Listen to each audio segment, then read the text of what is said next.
Are you in Brighton or where, Mary? Brighton. Yeah, okay.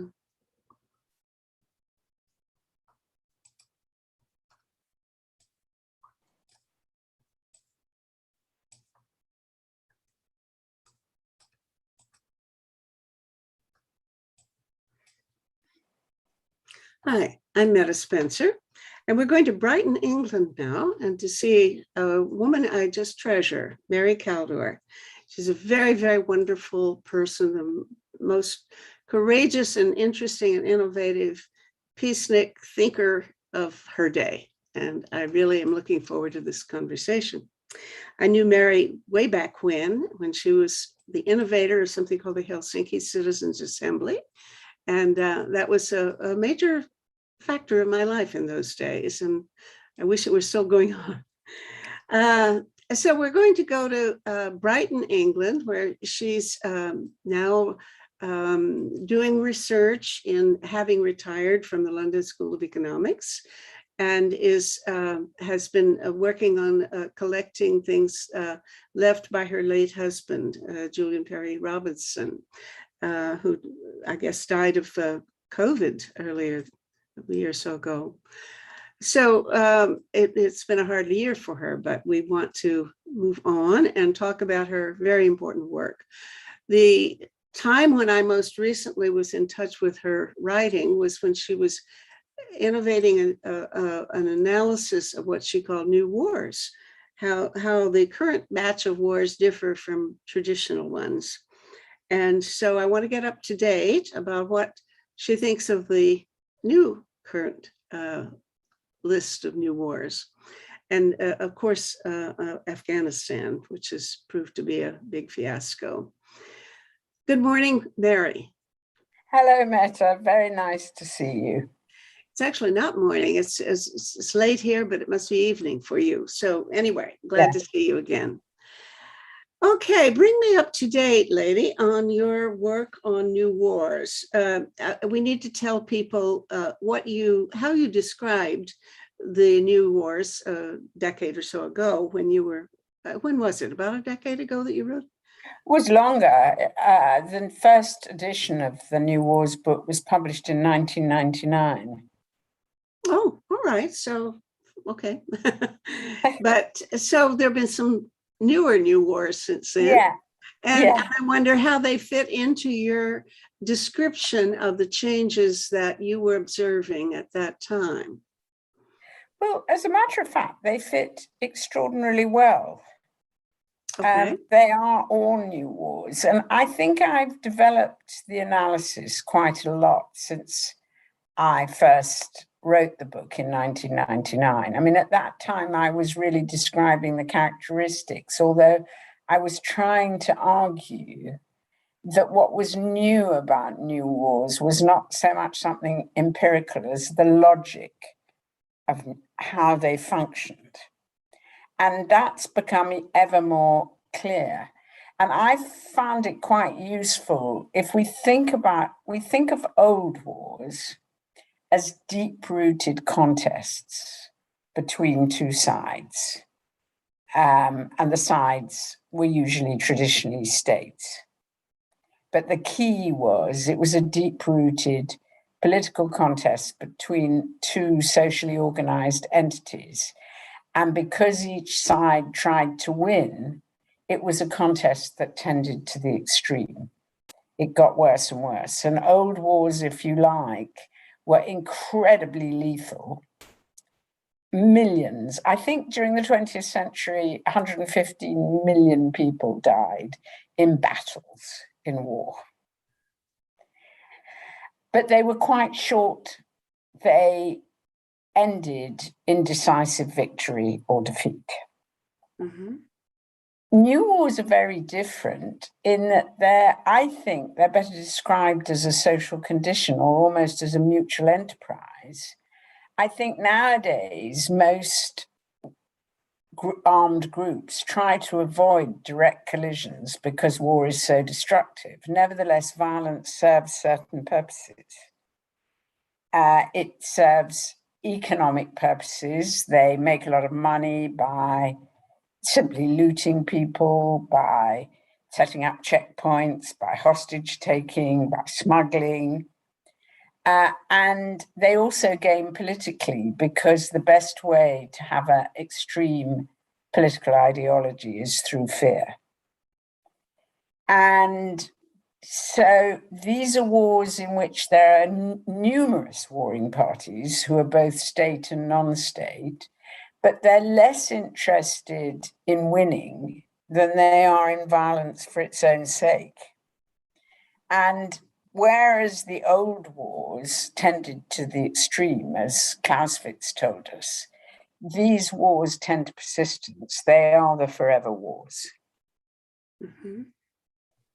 And as I have thought about the logic, I've realized that in some senses, maybe the Cold War was the first new war in that it was a mutual enterprise in which both the Soviet Union and the United States were able to establish their dominant roles through the idea of a permanent conflict. They didn't actually want a war, but the idea served them. Mm-hmm. And that, in a way, is what is true also of the war on terror, or the competition with China and Russia. These are also forever wars. The war on terror is, if you like, the ultimate forever war, in which Mm-hmm. the military-industrial complex benefits from endless drone attacks, private security contractors, the whole business. And it doesn't destroy terrorism, it creates more terrorism, but that justifies more drone attacks. Mm-hmm. Okay, tell me now, when you did your book, the main one about new wars, which wars were you referring to, and which ones have occurred since then so that we can make the comparison? Because I can't remember what the cutting point was. You can see my memory was off by several years. My case study was Bosnia. Yeah, okay. And actually, you know, it was all the consequence of the Helsinki Citizens Assembly, actually. Mm-hmm. Because I was traveling around Bosnia as chair of the Helsinki Citizens Assembly and talking to local peace and human rights groups. And most of the ideas came from them.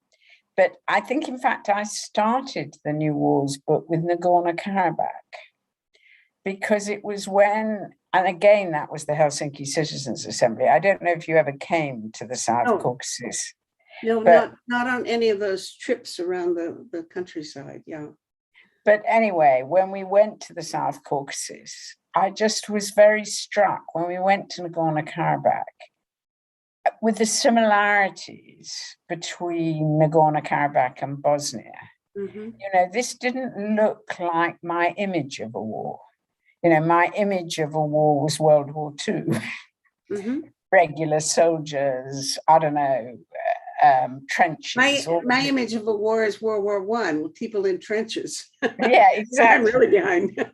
Exactly. And this wasn't like this. There were young men in homemade uniforms, and they were very proud of their sort of contemporary symbols. They would wear Ray-Ban sunglasses or Adidas running shoes along with their camouflage uniforms. And there were refugees milling around, hoping we would help them. And it just didn't look like the kind of war. And that was what originally gave me the idea, these are new. And at that time, I thought it was a post-communist phenomenon. And because it was Bosnia and the South Caucasus. But then I was asked by the United Nations University to run a project. And I decided to run it on New Wars. That was the origin of New Wars. And I invited, you may know him, Alex de Waal. Oh, yes, I do know him. Uh-huh. So Alex came to tell us about wars in Africa. Uh-huh.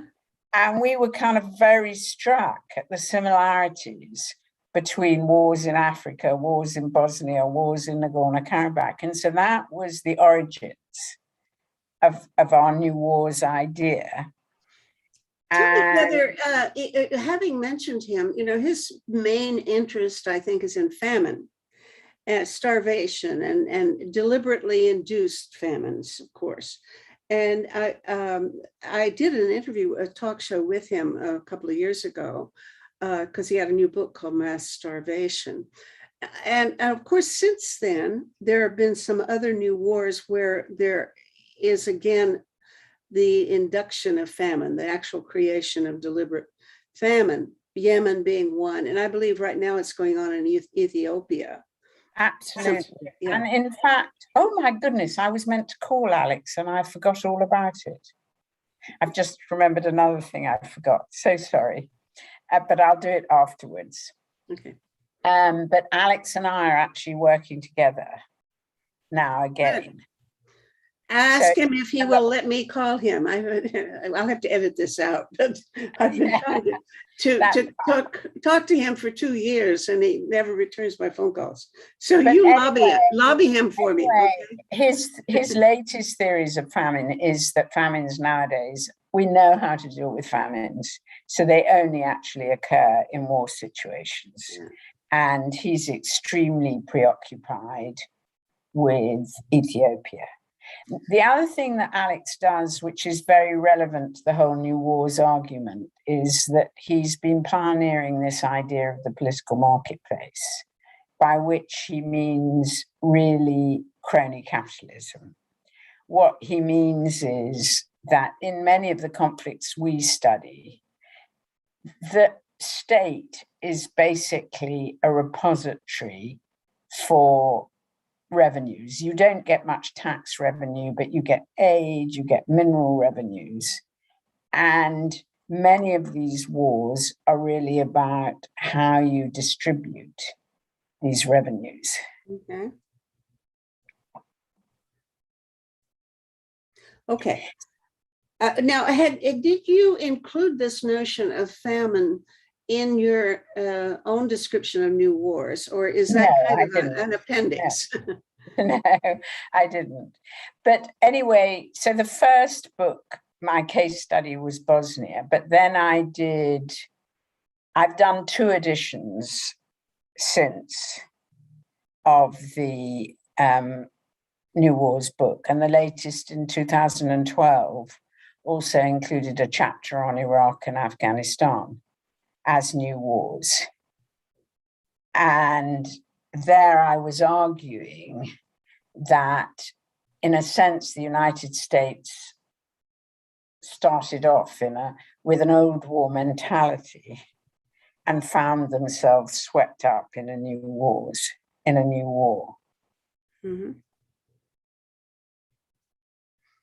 Yeah. In both cases, they celebrated a great victory, which they thought they'd achieved through all this new technology, but actually they were only there on the basis of consent of the population. And as they started attacking what they thought were terrorists and Al-Qaeda and goodness knows what, insurgencies developed in both countries, and it ended up as a very typical New Wars in both cases. Oh, wait a minute. Okay, so you're talking about new insurgencies after the U.S. went into what they thought was a simple matter. Yeah, I mean, and it was a simple matter, actually. They invaded Afghanistan, and the Afghans were only too delighted because they'd got rid of the Taliban. But instead of making peace with the Taliban and chased Al-Qaeda, using airstrikes, intrusive night raids, and all of those kinds of things. And so the insurgency, the Taliban insurgency, only actually began in 2006. And it was a response to all these attacks. Okay, and that's, I guess, news to me. If I've ever heard that before, I don't think I remember it. Okay. I mean, I think I don't know that.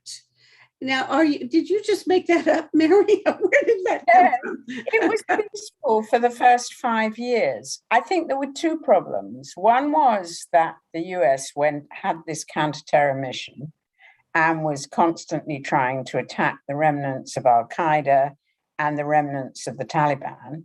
But the other, which made it even more problematic, was in the war against the Soviets, the Mujahideen. They needed them for the war on terror. They were the security contractors. And so the US was paying them to fight the Taliban and Al-Qaeda. And this was a source of huge corruption.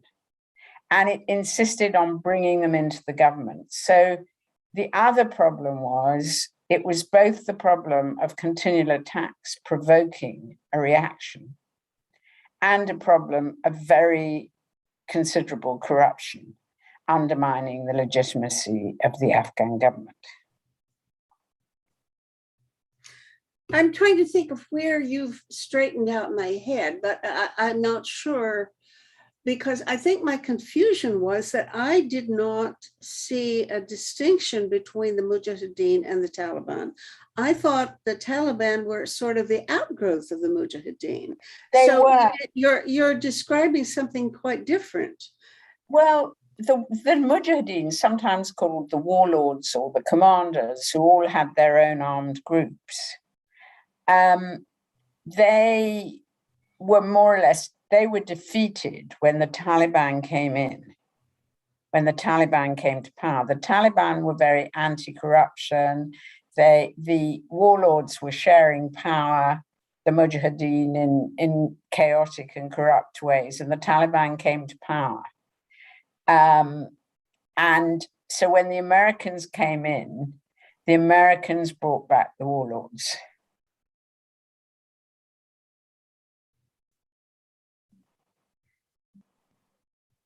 All right. Were they part of this thing called the Northern Alliance? Yeah, they were some of them, but there were others as well. The Northern Alliance was definitely part of it. You know, I think what we need is a basic history, you know, because, you know, I read the papers, but honestly, the history of what all happened there is very blurry for me. And I think you're seeing something that, you're describing something that I don't know. Yeah, well, I think the way in which the story of Afghanistan has been told has been really terrible.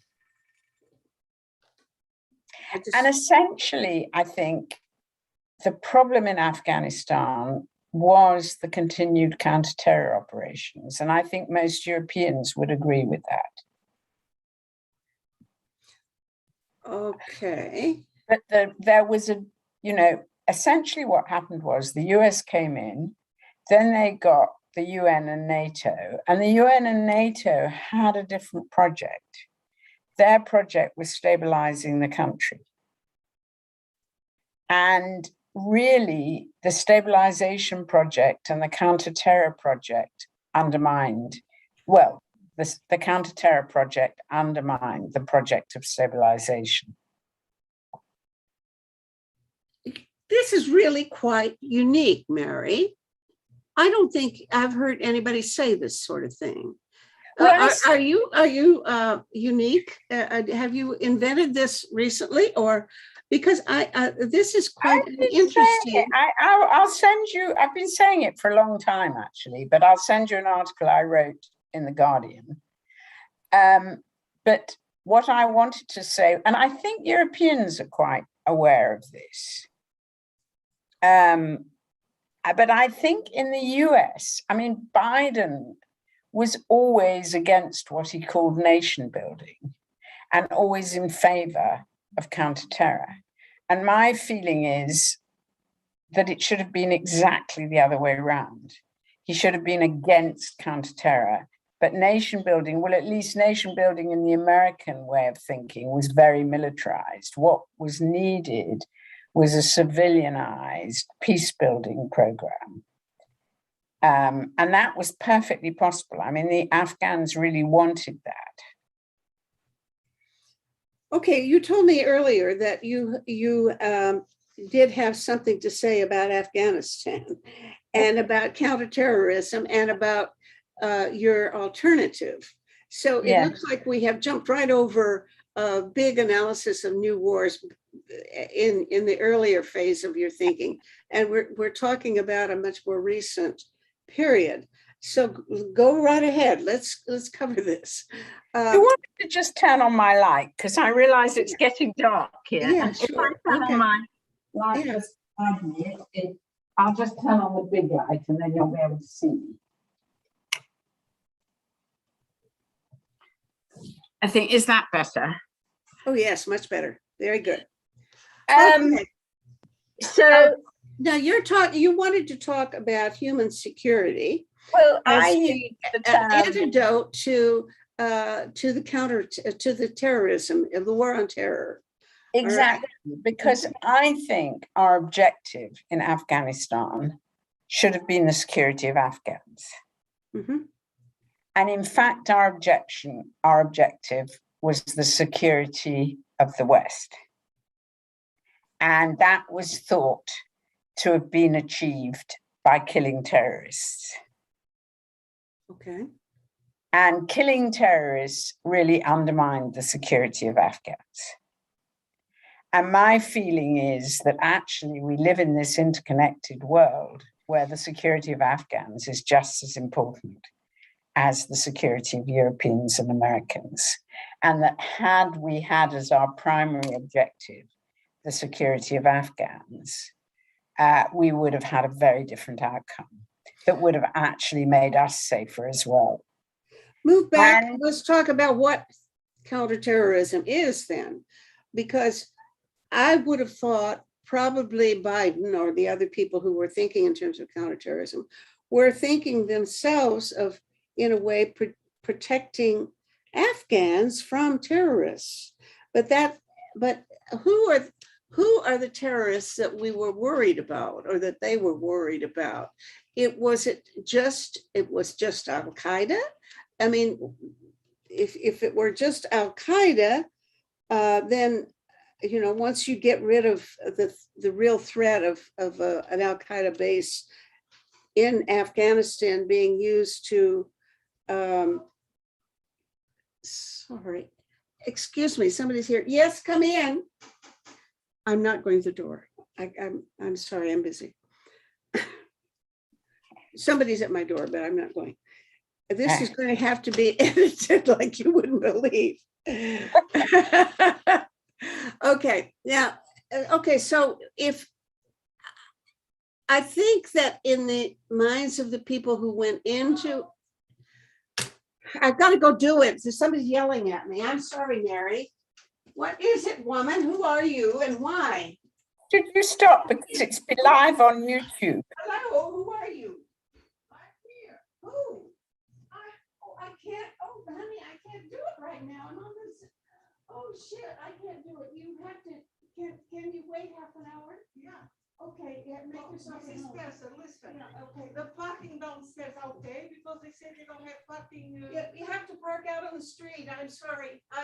But I'm doing a broadcast right now, so I can't talk to you now. Oh, I'm sorry, Mary. I never had to do this before in the middle of a thing. She's my hairdresser. She came to do my hair. And I did have an appointment live on YouTube. I told her not until 2:00, but at any rate. Okay. Fortunately, there's nobody watching live, so I can edit this later, but it's going to be a mess. Okay, good. So we're going back to understand who people thought they were fighting, because I bet there was no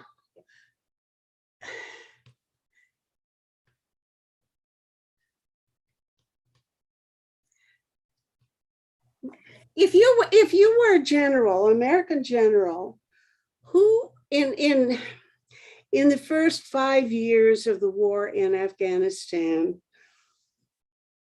who would you consider your enemy? You thought was it Al Qaeda? Was it the Taliban? Was it some warlords? Was it some? No, the warlords were your allies, and your enemies were the remnants of the Taliban and Al-Qaeda.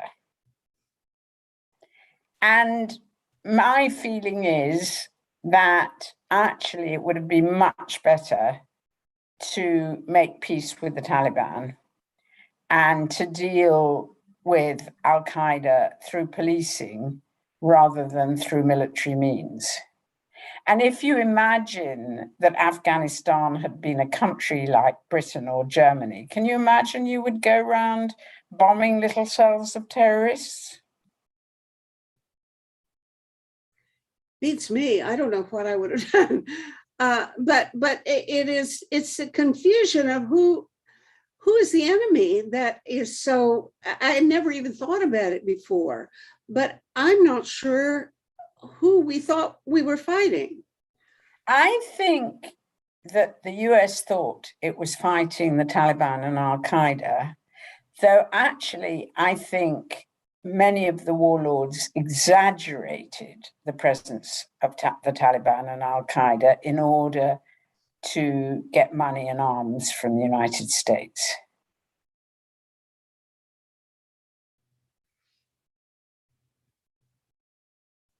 So anyway, the effect of this counter-terror was to produce a real threat. And it's not only Al-Qaeda and the Taliban now, but it's also ISIS. It's called ISIS Khorasan, but ISIS is there as well. So actually, it's made the situation much worse. And that is really true all over Africa and the Middle East. I mean, the effect of the war on terror is to produce many, many more terrorists. So ISIS now control large parts of Africa. Yeah. All right. And ISIS, they are not called ISIS, I'm told, just Islamic State now. And they are not, I don't understand why there is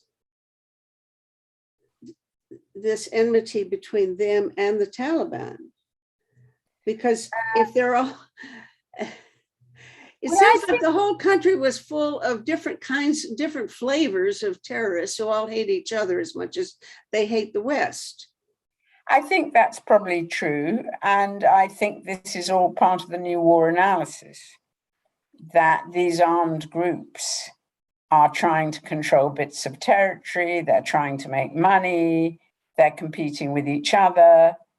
They're not really trying, I mean, of course, the Taliban did in the end try to win, but basically it's a sort of, and I think what we'll see in Afghanistan is just more fighting with the Haqqani network, with ISIS, with the remnants of Al-Qaeda.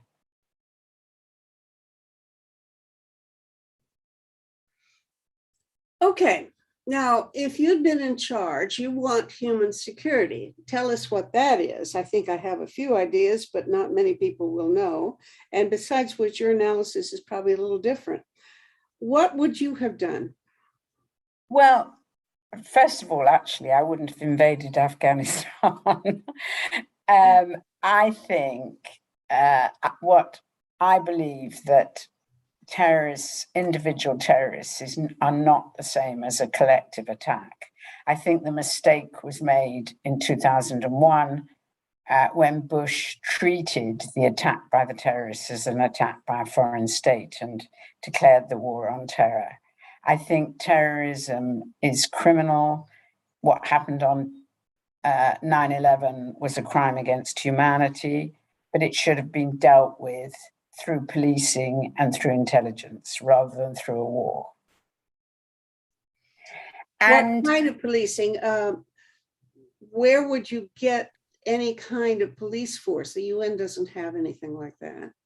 Well, let's go back a step to the definition of human security.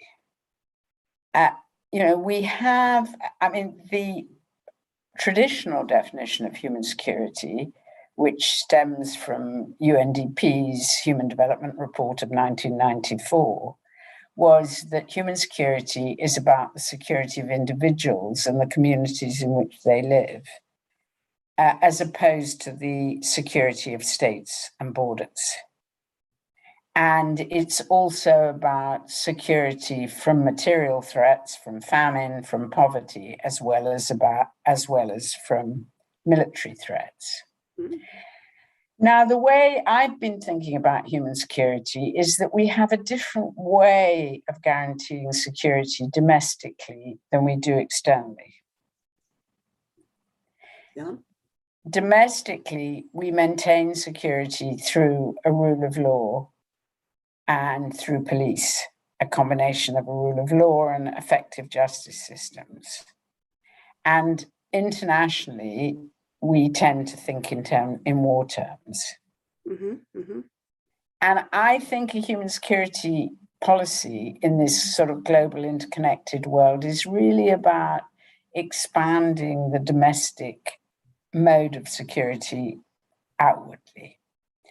You know, in a society like Canada or the UK, which is a rights-based, law-governed society, we have emergency services that are available if something terrible happens. We have ambulances, health workers, firefighters, police.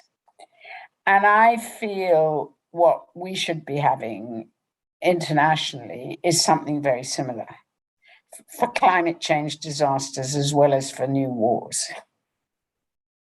And these might include the military, but the military would operate in very different ways. It wouldn't be about attacking enemies. It would be about protecting people from attacks. And now some people might say, well, you need to attack enemies in order to stop them from attacking. But actually, what you saw in Afghanistan was that the attacks provoked counterattacks all the time. Sure. So we shouldn't have had that, required that kind of evidence. There's plenty of evidence throughout history that that's the case. Exactly. And so this is what I basically think we should be adjusting defense policies. And interestingly enough, it is the European Union's defense policy is based on human security. Right. But the European Union is very ineffective and doesn't dare act without the United States. Mm-hmm.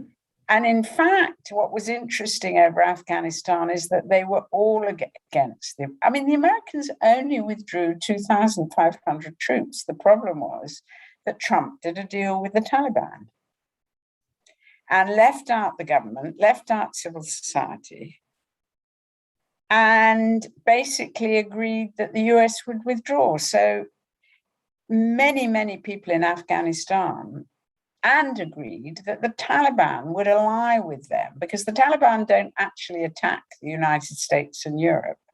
And so they don't really care what the Taliban does to Afghans. And the Taliban would ally with them in defeating Al-Qaeda and ISIS. And that is essentially what has happened.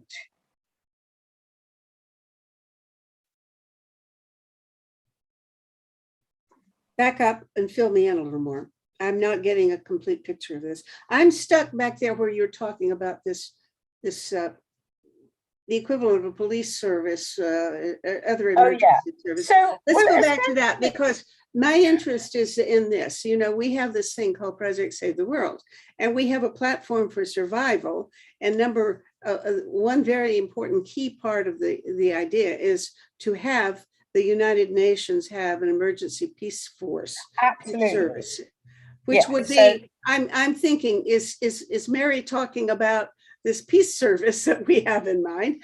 I am talking about the peace service, but I think I'm using the term human security to describe it, but I could equally call it a peace service. We talk about sustainable common security is the language we talk about, but it's the same idea, I think. I mean, I like the human security because actually, funnily enough, we did this report for when Javier Solana was the High Representative, where we first put forward the idea of a human security doctrine for Europe.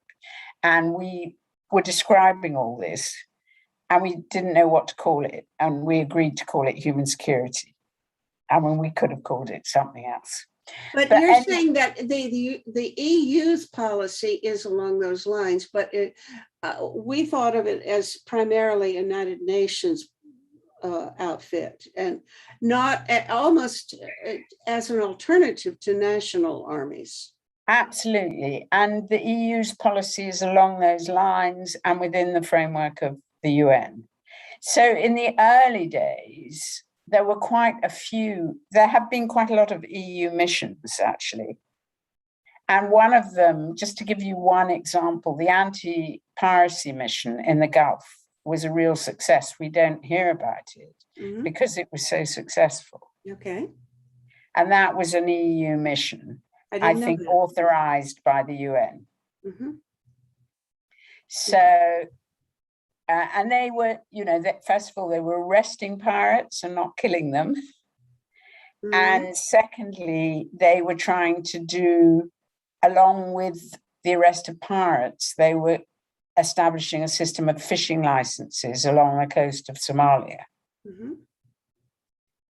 So it's a really nice example of the kind of thing you can do. Mm-hmm. What about in a new war situation where there's real violence? I mean, again, I think the way to go is through multi-level peace building, which is backed up by a combination of the police and the military. But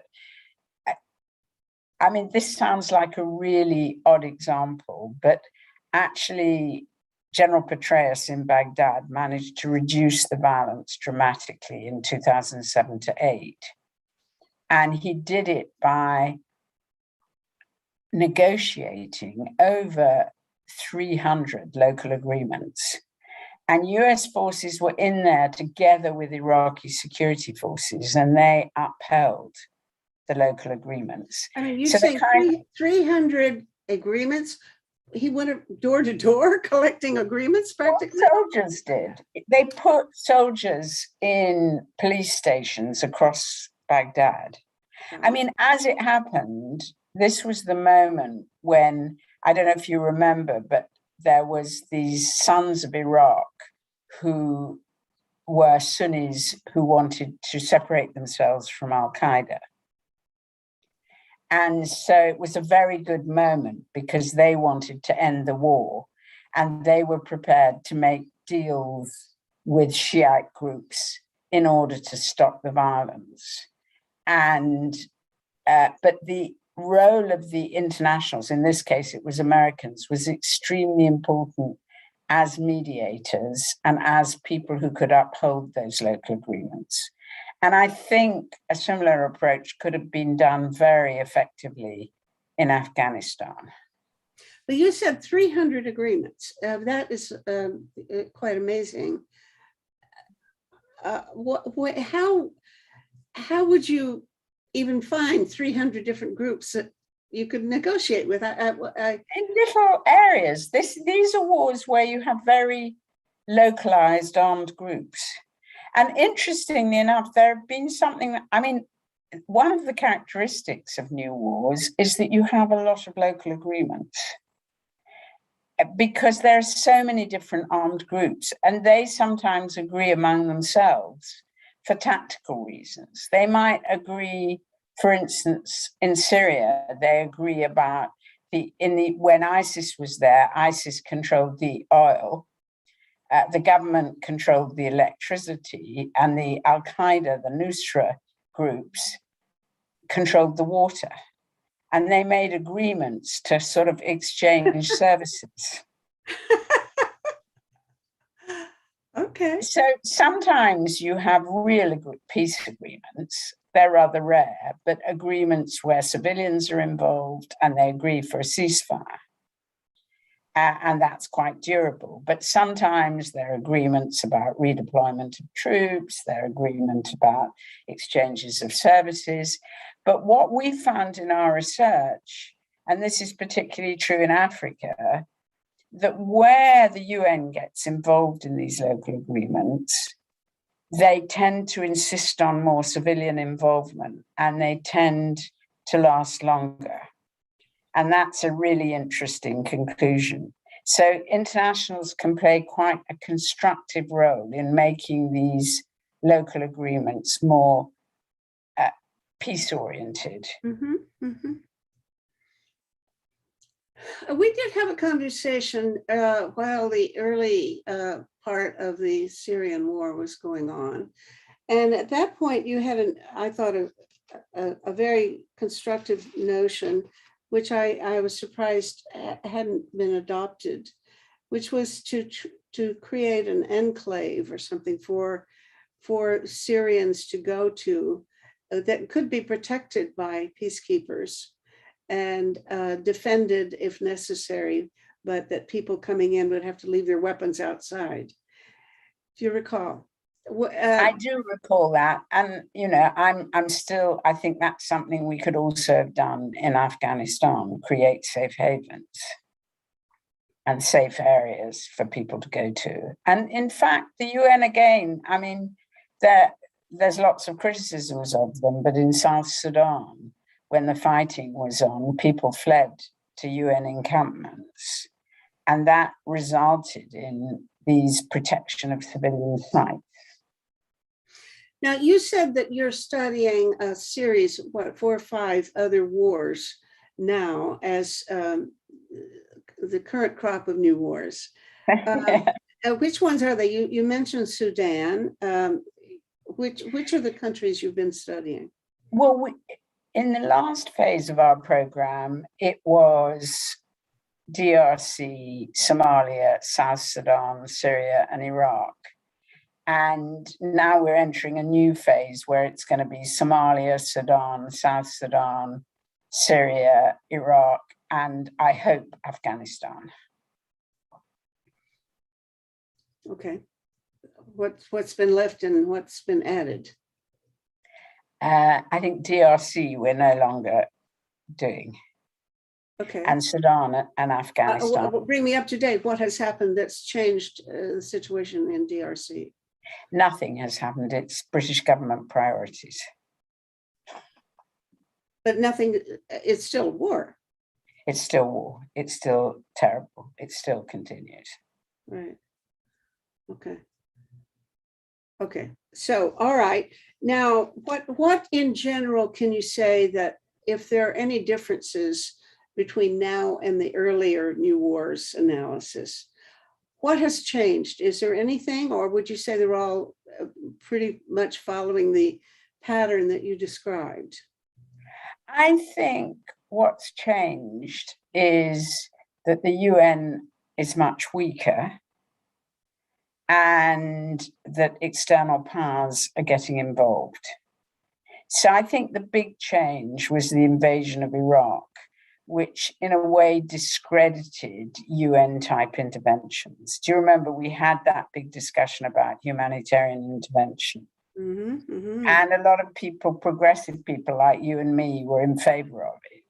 But when Iraq happened, suddenly it discredited the idea of humanitarian intervention and people lost their taste for UN involvement. Mm-hmm, mm-hmm. And so I think what we're seeing in places like Syria and Yemen and Ethiopia is the tragedy of lack of UN involvement, because these wars are far worse than some of the earlier new wars. I mean, there are far more casualties, far more refugees. And, the use of chemical weapons, the bombing of hospitals and schools, it's just horrible what's going on. Okay, now the UN has basically no role in Afghanistan, as far as I know. Oh, yes, it does. And it's staying even with the Taliban. So when the UN was there before 2001, after 2001, and NATO moved into Afghanistan under a UN mandate. And the UN mandate was stabilization. So there were two commands in Afghanistan. There was ISAF, the International Security Assistance Force, I think it was stood for, under a UN mandate. And there was the American command, Operation Enduring Command or something like that. And that was the counter-terror operation, and that had nothing to do with the UN. And that was the big problem. Then about 2 years ago, they wound down both, and the American and NATO presence was purely a training presence. But nevertheless, the Americans continued, together with the Afghans, the counter-terror role. All right. So you say the UN has a role, but it sounded like from what you said subsequently, that they deputized subgroups to do their function for them. The UN was really undermined by the counter-terror role. I mean, I was saying that the counter-terror was problematic because it provoked counter-reactions. It was problematic because it encouraged corruption. It was also problematic because the civilian role of the UN Special Representative was totally sidelined. And the UN had very little power. Well, see, I told you right then, I don't think they're even there. So you see how much I know. Yeah. I mean, if they're there, what are they doing? And how much are they? Afghanistan was not, I mean, it's, you know, in terms of casualties and all of those things, was not on the scale of Syria or Yemen. Right. Okay. Okay. Well, I had a woman who was there at representing UN Women. So I think that maybe were they doing that kind of thing? They were doing that kind of thing. They were doing development stuff. They were doing women's empowerment, civil society, a lot of projects of that kind. So this kind of thing is what you'd like to have seen massively done, right? It was massively done, but its effects, it was massively done. And we shouldn't forget that there have been some tremendous gains in Afghanistan in terms of education, women's rights, all of those things. But it was constantly undermined by the war on terror, continuing war on terror. Okay. Would the UN or whatever left these subgroups of or agencies of the UN or whatever you want to call them, could they still function in under a Taliban government? Has the UN even attempted to? Well, the UN wants to, and there's a big debate going on at the moment because they feel there's a huge need to provide humanitarian assistance. And the UN is planning on staying. And during the previous Taliban period, actually the UN was based in Pakistan, but nevertheless, there were quite a few UNDP programs through Afghan NGOs that were operating inside Afghanistan. But now, and there's a big debate about this going on, I think the UN want to recognize the Taliban so they can provide humanitarian assistance. I'm against this. I think they can talk to the Taliban about providing humanitarian assistance, but they shouldn't recognize them without talks with all the other actors in Afghanistan. Okay. Who are these other actors? Well, the remnants of the government and civil society, which is quite powerful now. You know, there's continuing civil society protests and women's protests, really courageous and brave inside Afghanistan. And the Taliban should be talking to them. You think they would? No, but I think the UN should be putting pressure on them to do so, and so should other regional powers. Well, the only dynamic that I have seen is people talking about how much to offer cooperation and aid to the Taliban government if they will behave themselves. And then the question is, what kind of a deal could maybe be made? And that seems very unclear so far. Yeah, well, I think there need to be talks with other actors before they make any deal with the Taliban. But that doesn't mean they shouldn't be talking to the Taliban about very practical things on the ground, about how they've got a lot of leverage because they control central bank assets. The Taliban desperately need their humanitarian assistance. So, they could be just negotiating about improving the situation on the ground and say no political recognition until there have been more inclusive talks. Mm-hmm.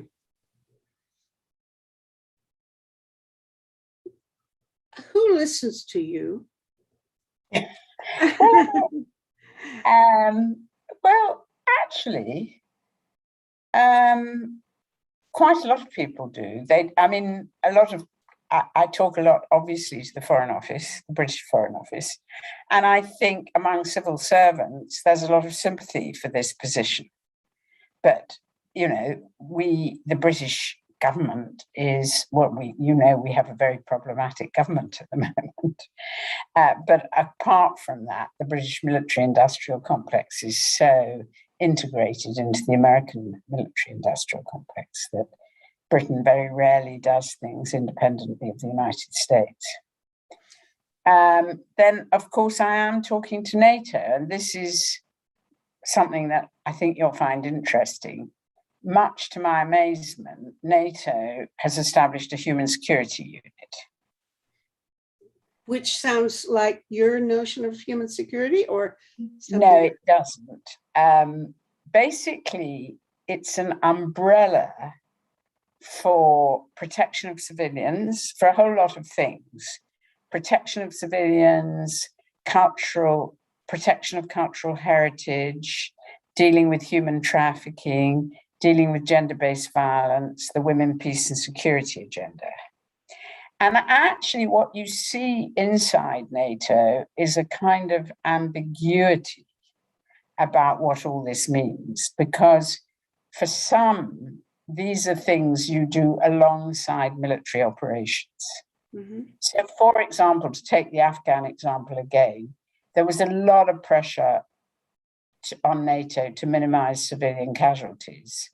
And if you look at the numbers, actually in the last few years, NATO operations have been they had a big reduction in civilian casualties. But of course, from an Afghan perspective, since a NATO attack produces a Taliban counterattack where civilians are killed, it doesn't make much difference. So I think you can't think of human security as a bundle of nice things that go alongside military operation. You have to think of human security as a different way of doing military operations. And some soldiers who've been in Afghanistan and elsewhere really understand that. And it's much better understood in European governments than it is in the US. And so this is why, I spoke at a NATO meeting and made these points, and this is why they asked me to write a policy brief on human security for NATO. And what I've tried to say is that not only human security is obviously a policy for crisis management, but actually it also affects what NATO sees as its core mission, collective defense. And that goes back to all the discussions we had during the Cold War about how you could deter an attack by having a defensive posture and not having weapons of mass destruction. Mm-hmm, mm-hmm. That actually our NATO posture provided legitimation for the Soviet Union. And that is still equally true today when we're talking about Russia or China. So, I mean, I think Russia and China are dangerous powers, but military competition of the kind we're engaging in now is just provocative. It just helps them legitimize what they're doing. And so we also need to change the posture on the mainland of Europe and not just in terms of crisis management. So that's what I've been arguing for NATO. Oh, you mean for NATO? I'm sorry, but you're talking about NATO wants you to talk about how a policy for defending Europe, not policy for places like Afghanistan. They were expecting me to write about policies for places like Afghanistan, and I've written about both. Okay, all right. Because, when you talk about, defensive military equipment, et cetera, only, non-provocative defense kinds of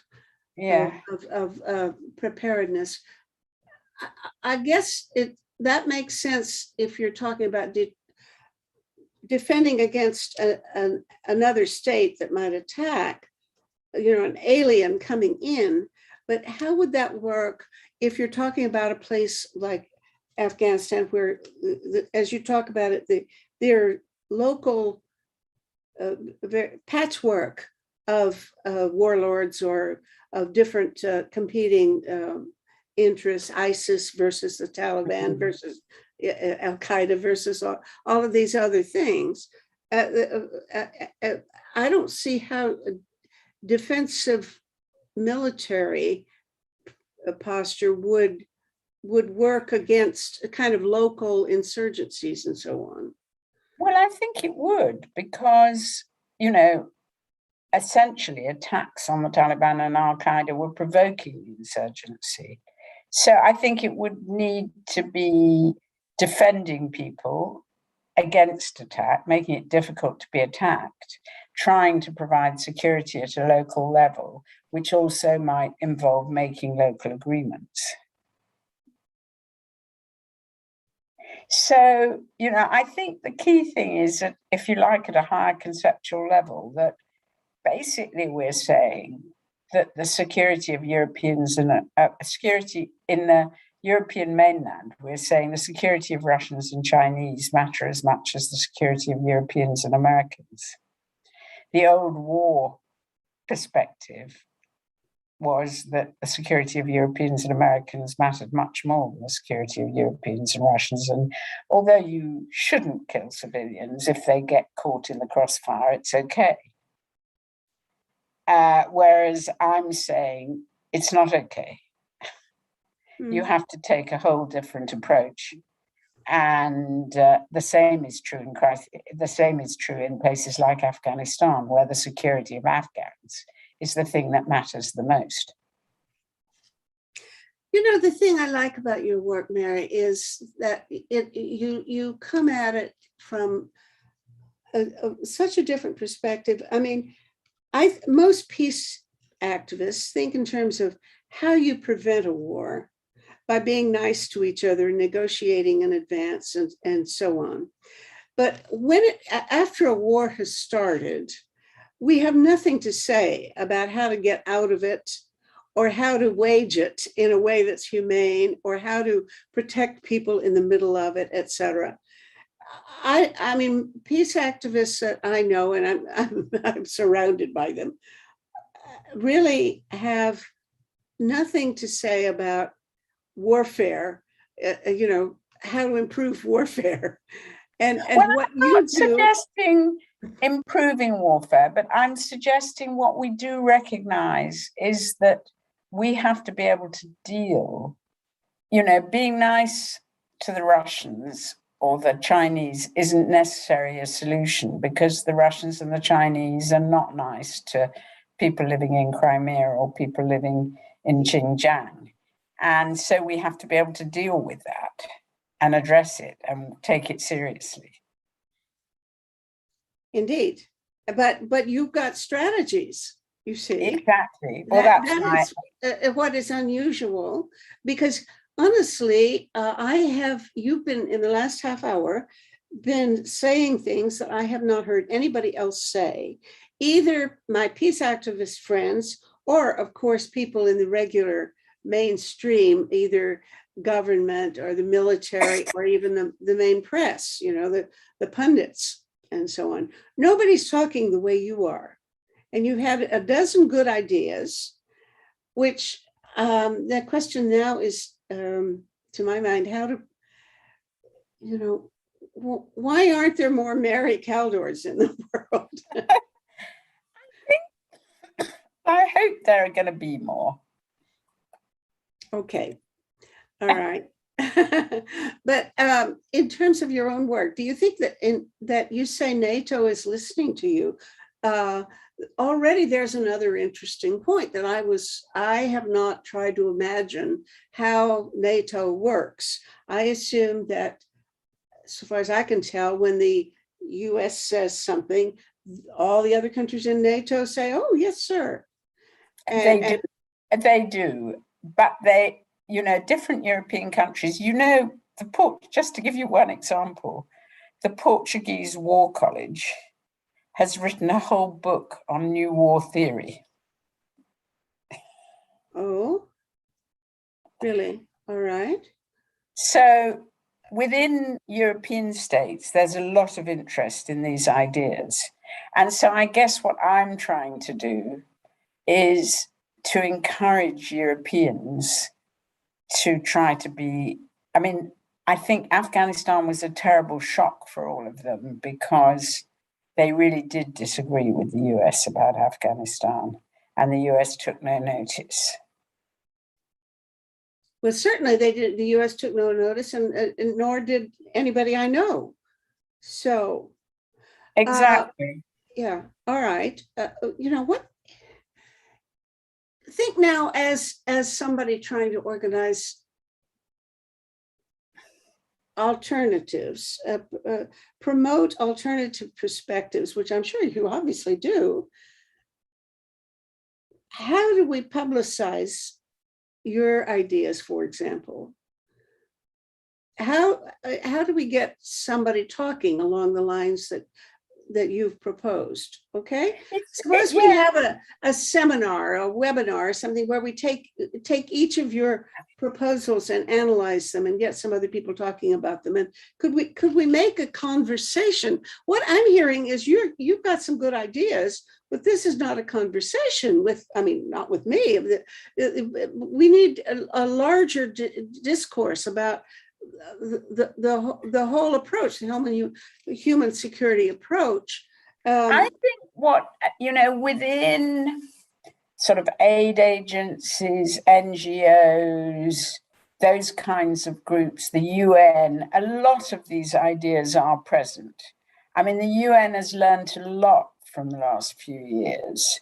But I think the real problem is the political class.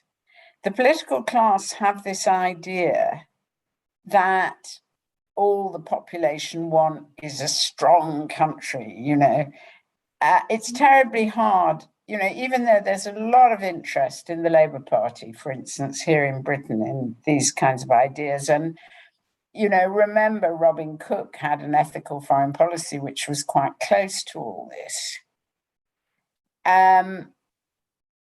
But now there's a terrible I think Johnson and Trump have shifted the mainstream to the right, and people all believe that what ordinary people want is a strong Britain or a strong United States, that they love nuclear weapons, and they're very, very nervous about introducing ideas that seem unusual or unrecognizable. Yeah, well, tell me about it. I live in Canada. I would have thought Canada was more sympathetic to these sorts of ideas. You're the country of Lloyd Axworthy and. But Mary, the population is, but there's no discussion of it. And we just had an election, and you would not know that there was anything outside of Canada in the rest of the world didn't exist. It's all domestic issues. That's all we read about or hear about. The international affairs are nowhere in the picture. And there's not even a discussion of Canada's role in Afghanistan, and there was a role. We pulled out a while back, but I don't. There is no conversation about this kind of thing. Yeah. And honestly, I really would love to try to find a way to put my shoulder to the right wheel, and I don't know where that wheel is. Well, maybe it's Peace Magazine. Well, okay, we have Peace Magazine. Okay, well, this has been good. I think I'm gonna have to go. This woman is waiting for me to do my hair. That's great. That's wonderful. Thank you so much. I'd love to have another longer chat, but thank you. Yeah, well, it was lovely to see you. Yeah, we'll pick it up and go forward. Okay. If you can think of a way in which Peace Magazine or Project Save the World or these talk shows can be of any value, let me know. I will. I definitely will.